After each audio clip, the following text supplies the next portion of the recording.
هاي، ازيكم؟ النهارده هنتكلم فيديو جديد. فيديو النهارده هو بالنسبه لي يعني اكتر للولاد، بس مش معناه ان انا كبنت اطنش وهكذا. انا شايفه ان الموضوع مهم للحالتين، وشايفه ان الموضوع ليه لوم الاول على الاهل، بس مش معنى ان كده يبقى الاهل غلطانين وان انا ماليش ذنب في الكلام ده كله. والكلام ده كله هنبدا فيه دلوقتي. هي يعني ايه مسؤوليه؟ المسؤوليه هي ان انا اشيل حاجه كبيره عليا، حاجه انا في العادي مش بعملها. فاهمين؟ يعني هي حاجه صعبه بالنسبه لي، اللي هو كبيره قوي عليا. ايه ده؟ انا هشيل ازاي مسؤوليه مثلا كده، او هشيل ازاي مسؤوليه كده، او ازاي هتحمل الموضوع ده، او ازاي هتحمل عواقب نتيجه موضوع انا هاخده قرار فيه. فالمسؤوليه هي حاجه صعبه انا مش بعملها على طول، هي حاجه جديده عليا، لسه انا هاخدها او لسه هعملها او لسه هشتغل فيها او لسه هاخد القرار ده ومعرفش ايه النتيجه بتاعته. دي المسؤوليه. المسؤوليه المفروض الاهل يبقوا محفظيننا. تعالى مثلا للولد او للبنت، انت مثلا دلوقتي بقى عندك مثلا حبيبتي 15 سنه، بقى عندك 10 سنين، بقى عندك ايا كان انت عندك قد ايه. انا مثلا هعمل كذا كذا وكذا، وانت كمان يبقى لازم يبقى لك راي في الموضوع. كلنا هنتحمل نتيجه القرار اللي احنا هناخده كلنا. مشكله اهلي بقى دايما مش عايزين الولاد يحسوا باي حاجه في البيت او في اي قرارات، او مش بناخد رايهم، او هو بابا وماما بس اللي بيقرروا. احنا مش موجودين، احنا رأينا ما بيتقالش، احنا ما بنجربش، احنا ما بنطلعش بره، احنا مش بنشوف الناس اساسا، احنا ما بنتعرضش لاي حاجه صعبه. فيجي مثلا بابايا سافر، تمام، في شغل، انا ولد.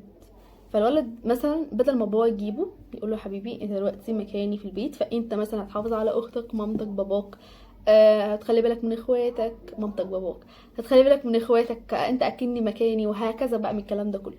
وبابا يسافر، فالولد يحس ان هو فعلا عليا مسؤوليه.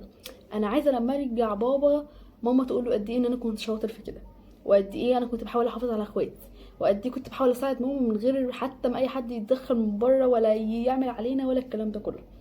فالولد هيحس بقد ايه ان هو عنده مسؤوليه فعلا اتجاه ان هو لازم ازاي احافظ على اخواتي واخواتي وماما وهكذا. وازاي لما بابا يجي يحس ان هو ساب فعلا راجل. ده اللي بابا هيجي يقول له. تمام. مشكلتنا احنا بقى، او مشكله الاهالي شويه، تمشي، اسافر، مبقاش موجود، ايا كان. فالولد اللي هو فجاه بابا مش موجود، فمفيش حد بيدي عليا رقابه، فماما هي بس اللي شايله البيت لوحدها، وماما الاغلب بتبقى شخصيتها يعني اخف كتير قوي من بابا، يعني اللي هو بابا هيبه، فاهمين؟ فبابا موجود، لا، ماما بس الموجوده، واخواتي وانا او ايا كان يعني، وهي ماما المسؤوله علينا. بابا ما فهمنيش ان انا المفروض ازاي اشيل مسؤوليه، بابا ما قاليش ان انا كبرت وبقيت مكانه دلوقتي، هكذا بقيت انا اللي بدي دلوقتي حمل كبير على ماما، عشان انا اصلا مفيش حد بيقول لي ما تعمليش او اعملي او هكذا، فانا واخد فرصتي براحتي. فهي انا غلطه الاهل ان هم مش بيفهموا عيالهم ازاي يشيلوا مسؤوليه من هم صغيرين. هتقولي يعني نشيل مسؤوليه ونبقى، لا، انا مش بقول كده، بس المسؤوليه هي حاجه لازم احس كل ما اكبر ان انا بشيل حاجه اصعب، عشان لما اكبر قوي ابقى مسؤول. مش عارفين مشكله دلوقتي الناس اللي بتتجوز تطلق، هي فكره ان هما ما تشالوش مسؤوليه وهم صغيرين في حاجات صغيره. يعني ما تجيش مثلا دلوقتي تقولي لي شيل شقتكم كلها، يعني اكيد انا مش بقول كده، انا بقول ان انا اشيل مسؤوليه في حاجات صغيره، فالحاجات الصغيره دي هتبني جوايا ثقه كبيره، وهتبني جوايا ازاي ابقى شخص بتحمل ومسؤول عن اللي حواليا او عليا او على بيتي او على فلوسي او على مثلا حاجتي، مثلا ازاي احافظ عليها. انا بشيل مثلا مسؤوليه ان انا لما اروح المدرسه بالحاجه ارجع بيها، فانا كده شايل مسؤوليه. دي مسؤوليه صغيره لو ماما قالت لي عليها قبل ما امشي الصبح للمدرسه، هحاول احافظ على الحاجه دي لغايه ما ارجع، هحس بمسؤوليتها. لو هو مش لما ينضيع ان شاء الله هنجيب غيرها، هو كده كده لما ينضيع هنجيب غيرها، بس لازم احسس الطفل ان في مسؤوليه. طيب، انا دلوقتي مشكله الناس اللي بتتجوز مثلا وبتطلق مثلا، يعني ايه هي اكتر حاجه؟ ان الولد بيكبر بعد ما بيخلص دراسه على طول، الولد عايز يتجوز، بسرعه بيدور على شغل، بعد ما بيشتغل بعد كده بيجي حد عايز يتجوزه هو اللي هيتجوز، تمام. فيجي وبيجهز بسرعه واهله بيساعدوه، والولد بيخلصها وجاب البنت اللي بيحبها ويموت فيها، ويبداوا يتجوزوا. بعد ما اتجوزوا بقى في عيال، اصبحت انا زهقت. ليه زهقت؟ خلاص بقى، وانا هفضل شايل المسؤوليه دي كتير ولا ايه يعني؟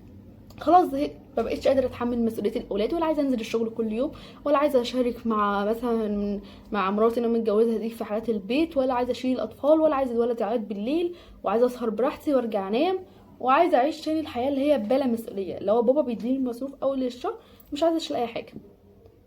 هل الغلط منها من البنت او منه؟ لا، هو الغلط من اهله من الاول، ان هم ما قالوش يعني ايه ازاي يفهم مسؤوليه، ازاي يتعامل في حاجات زي كده، ازاي يشيل من الاول مسؤوليه حد في البيت، وبعد كده يشيل مسؤوليه شويه لنفسه لمستقبله على الاقل، وبعد كده يشيل مسؤوليه ان هو يبقى يفتح بيت.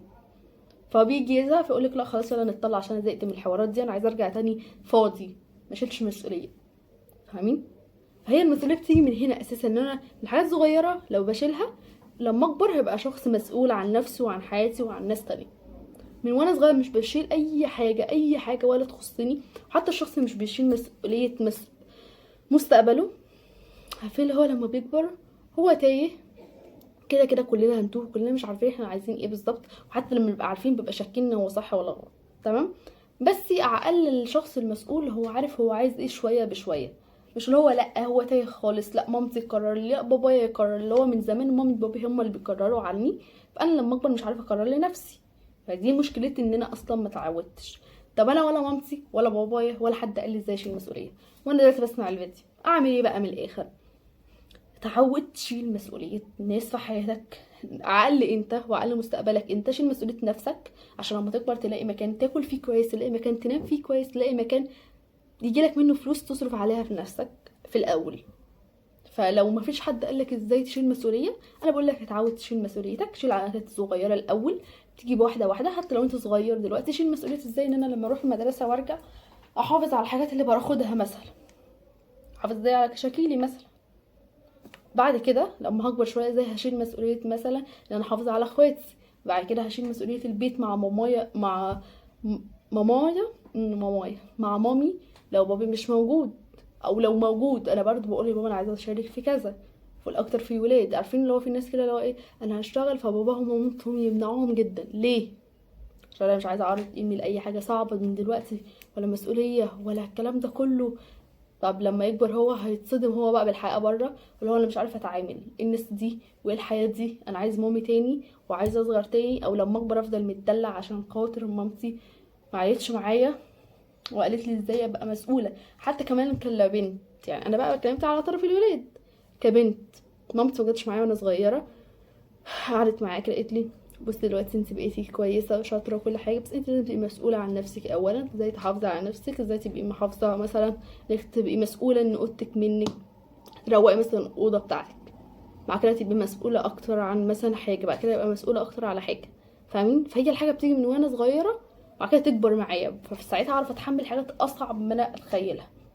ودايما هتلاقوا الشخص اللي هو بيبقى شايل مسؤوليه مثلا حاجات كبيره قوي وصعبه قوي من هو صغير، هو بيطلع شاطر قوي وبيطلع راجل قوي وبيطلع حد كده يعتمد عليه جدا، اللي هو عارفه يقولك في بنت ب100 راجل، هو فعلا في ولد برضه بيبقى راجل قوي كده، اللي هو الناس مستجدعاه جدا ان هو من زمان هو واخد على المسؤوليه.